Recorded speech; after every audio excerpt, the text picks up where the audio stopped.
Tapi bagaimana caranya agar Allah ngirim ke kita? Bagaimana caranya agar Allah ngirim ke kita? Itu sudah diajarkan dengan jelas oleh Allah Subhanahu wa ta'ala. Yang dibutuhkan adalah keyakinan. Yang dibutuhkan adalah keyakinan. Yakin. Apa itu yakin? Atau bahasa Indonesia keyakinan, bahasa Arabnya al-yaqin.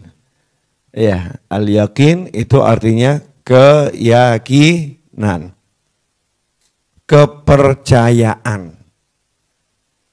Dalam sebuah hadis Nabi Muhammad SAW menyatakan, al-yaqinu al-imanu kulluh, atau kama qala sallallahu alaihi wasallam. Al-yaqinu al-imanu kulluh, atau kama qala sallallahu alaihi wasallam. Keyakinan adalah totalitas keimanan. Totalitas keimanan. Artinya iman tanpa ragu. Ya, iman tanpa ragu. Iman kepada Allah, iman kepada malaikat-malaikatnya Allah. Ya. Iman kepada hari akhir, iman kepada Al-Quran, iman, semuanya diimanin. Iman itu tentang alam kubur. Kalau kita percaya total bahwasanya malaikatnya Allah itu ada, kalau kita percaya total bahwasanya Al-Quran itu benar wahyunya Allah Subhanahu wa ta'ala, maka kita enggak akan ragu tentang apapun yang diajarkan oleh Allah di dalam Al-Quran. Kita gak akan ragu kemampuan para malaikat yang diberi oleh Allah Ta'ala kemampuan.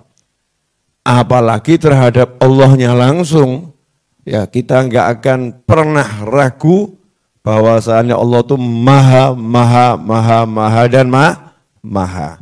Salah satu yang termaktub di dalam Al-Quran adalah wahyunya Allah, wa may yattaqillaha yaj'al lahu makhrajan wa yarzuqhu min haitsu la yahtasib. Barang siapa yang bertakwa kepada Allah, yaj'al lahu, dengan fi'il mudhari, yaj'al lahu, maka. Jadi ada kata barang siapa. Barang siapa berarti ini ada syaratnya ya. Barang siapa bertakwa. Wa may yattaqillaha. Ini namanya syaratnya. Ada syaratnya. Yaj'allahu, di situ jawabnya. Kalau syaratnya dipenuhi, hasilnya akan didapatkan. Kalau syaratnya dipenuhi, hasilnya akan diperoleh. Tapi syarat dan ketentuan berlaku. Gitu, syarat dan ketentuan berlaku. Apa itu hasilnya? Ada dua, paling sedikit. Yaj'allahu makhraja. Dia dapat makhraj. Dapat solusi, dapat jalan keluar, Kemudian yang kedua, wa yarzuqhu min haitsu la yahtasib. Sebetulnya kalau seandainya Allah itu berkata dan memberinya rezeki, manusia itu sudah senang. Dikasih solusi dan rezeki. Selesai atau enggak selesai? Selesai. Tapi karena Allah maha mengerti manusia. Manusia model-model seperti saya dan Anda ini kan manusia kakean mikir. Ya, manusia terlampau banyak mikir. Dikasih solusi, kasih rezeki. Butuhnya 3,9 M. Modalnya enggak ada. udah habis-habisan ya, udah habis-habisan. Solusinya dari mana? Rezekinya gimana? Wah, yang diupayakan itu kalau jual buku dapatnya 100.000. Ya, jual susu dapatnya 85.000. Itu semua modal katut ya, semua modal katut ke bawah. Rezekinya bagaimana? Maka semua Allah ditambahin kalimat biar hati orang-orang seperti kita jadi tenang.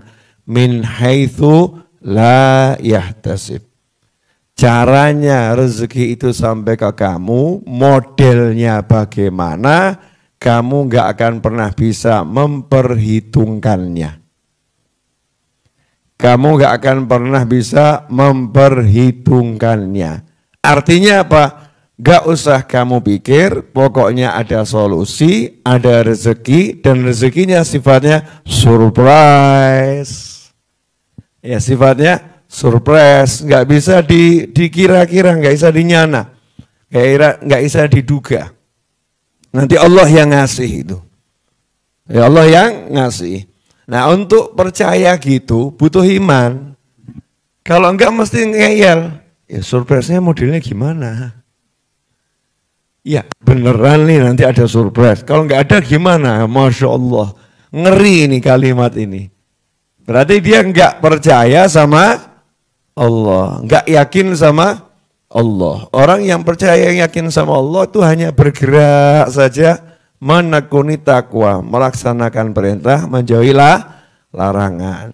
Perintah misalnya bekerja, ya bekerja dengan cara yang baik dan halal, sesuai syariat.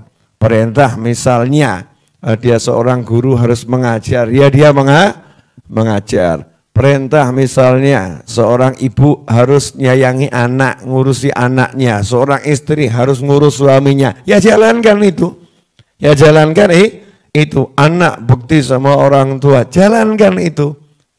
Jangan kemudian justru karena mengejar solusi,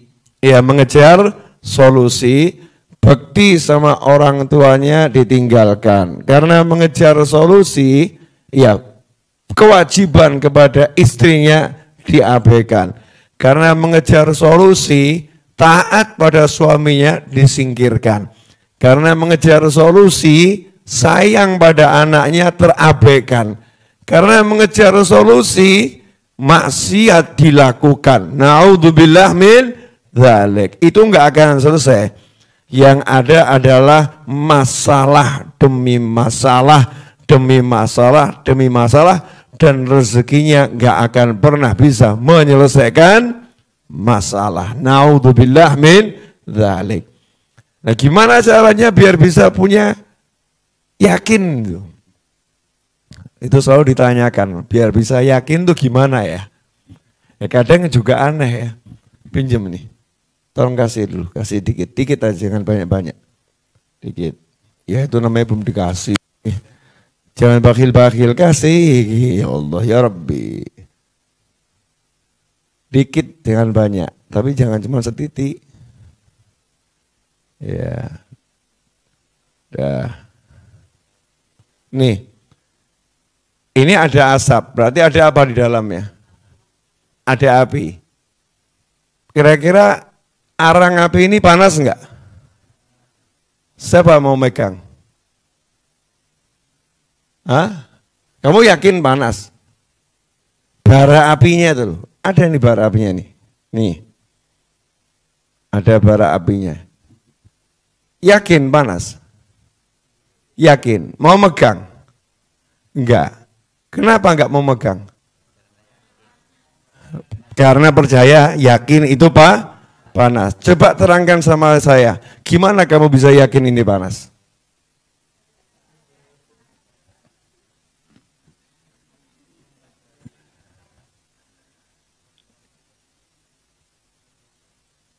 Ada yang pernah bilang, udah pernah mencoba, ini beda loh ini.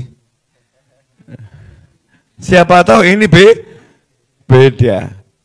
Yakin kita hanya dengan ilmu dan pengalaman. Betul ya? Ilmu dan pengalaman. Ilmunya api itu panas. Pengalamannya pernah keselomot. Betul ya, pernah ke Selomot. Sehingga ada bara api yang enggak begitu besar, kita pun enggak mau nyentuh karena yakin itu sama. Karena yakin itu sama-sama panas. Pertanyaan saya, siapa di antara kita yang belum pernah dapat rezeki tak terduga? Saya yakin semua pernah dapat rezeki tak terduga, betul? Siapa di antara kita yang belum pernah punya pengalaman dapat solusi tiba-tiba? Saya yakin semua pernah dapat solusi tiba-tiba. Nah, kenapa yakinnya itu nggak bisa dipakai untuk hal lain? Sementara urusan api dari kecil seumur hidup dipakai. Kok domblong semua kenapa nih? Betul ya? Kalau sama api ilmunya satu dipakai sama lamanya, benar? Tapi kalau sama urusan rezeki tak terduga tadi, kok kemudian begitu angkanya besar, yakinnya berubah. Ya kalau cuma 200.000 sih ya yakin, Beb. Tapi kalau 3,9 M ya rodok mikir. Benar? Betul ya? Ya, bedanya apa terus tadi api tadi sama api-api kalian selama ini? Nah, itu masalahnya ilmu tentang api tadi kamu melihatnya nyata, kamu suruh yakin sama bara api, percaya. Nah, kamu disuruh yakin sama Allah kok enggak percaya. Lah itu kan ngerinya luar biasa. Betul kan? Kamu kan yakin api itu panas. Sehingga kamu lebih percaya sama bara apinya daripada Allahnya yang membuat api itu panas. Sementara Nabi Ibrahim alaihissalam yakin yang buat panas itu bukan api. Yang buat panas itu Allah subhanahu wa ta'ala. Itu keyakinan Nabi Ibrahim alaihissalam. Api kalau diizinkan panas jadinya panas. Diizinkan dingin jadinya dingin. Itu keyakinan mukmin. Maka dalam tauhid ahlu sunnah wal jamaah kita cuman boleh meyakini api itu bisa membakar kalau diizinkan Allah untuk membakar. Api itu bisa melukai kalau diizinkan Allah melukai. Makanan itu bisa mengenyangkan kalau diizinkan Allah untuk mengenyangkan. Makanan tidak bisa menciptakan rasa kenyang. Enggak ada makhluk yang bisa menjadikan kita kenyang kecuali dengan izin Allah subhanahu wa ta'ala. Makanya Nabi Ibrahim alaihissalam masuk ke dalam bara api yang luar biasa, jalan nyantai-nyantai saja. Ya narukuni bardan wa salaman ala Ibrahim. Allah bilang sama apinya, menyala, membakarlah kepada yang lain. Khusus buat Ibrahim, kamu dingin dan menyelamatkan. Nyantai Nabi Ibrahim dengan yakinnya pada Allah subhanahu wa ta'ala, kobaran api yang luar biasa tak menggoyahkan hatinya. Bisa dipahami? Udah nggak paham juga nggak apa-apa. Belum paham juga nggak apa-apa. Jangan dipaksakan paham. Nanti ada waktunya kita paham. Yang penting belajar. Jadi belajar itu pahamnya nggak harus sekarang. Iya, belajar itu proses, pahamnya nggak harus sekarang. Kadang-kadang Allah paham kepada kita 10 tahun lagi. Terus kita kaget, ya Allah. Oh ternyata. Seperti itu maksudnya. Tapi kita udah belajar. Nah kalau nggak belajar kan nggak akan pernah punya kesempatan untuk paham. Nggak punya kesempatan untuk mengerti. Maka jangan sedih kalau saat ini kita belum mampu memahami, belum mampu mencerna, gak apa-apa. Namanya juga manusia.